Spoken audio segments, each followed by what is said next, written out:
પહાડી રાજ્યોમાં વરસાદના કારણે થઈને ગંગા નદીમાં પૂર આવ્યું છે। ગંગાનું જળસ્તર વધતા વારાણસીમાં તુલસી ઘાટ પણ પાણીમાં ડૂબી ગયો છે। પૂરના કારણે થઈને ઘાટની આસપાસ રહેતા લોકોને ભારે મુશ્કેલીઓનો સામનો કરવાનો વારો આવ્યો છે, ત્યારે ઘાટની નજીક રહેતા લોકો વધતા પાણીના કારણે થઈને પ્રભાવિત થયા છે। ગંગાનું સ્તર વધવાને કારણે થઈને બોટિંગ સેવા પણ હાલ બંધ કરી દેવામાં આવી છે, ત્યારે વારાણસી પાસેના ભગતપુર, ભોજપુર અને મુંડામાં હાલ પૂરની પરિસ્થિતિ સર્જાઈ છે। આ દ્રશ્યો આપ જોઈ રહ્યા છો। સતત વરસાદના કારણે થઈને અહીંયા કહેર જેવી સ્થિતિનું નિર્માણ થયું છે।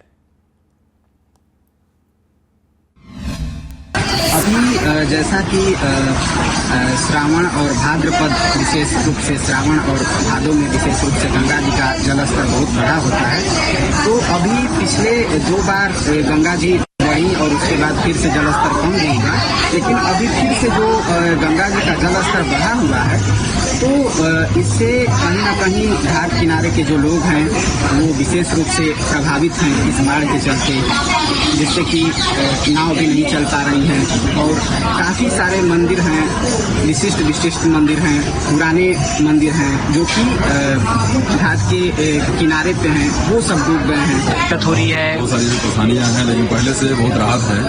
बहुत सारा बांध वगैरह बन गया है, जो है जिसकी वजह से पानी शहर में नहीं जा रहा है और सामने घाट क्षेत्र में भी थोड़ा बहुत बाढ़ का प्रभाव है जी। अभी तुलसी घाट पे क्या स्टेटस है? देखा जा रहा है कि तो बहुत सारी सीढ़ियाँ जो है टूट चुकी हैं, गंगा माँ एकदम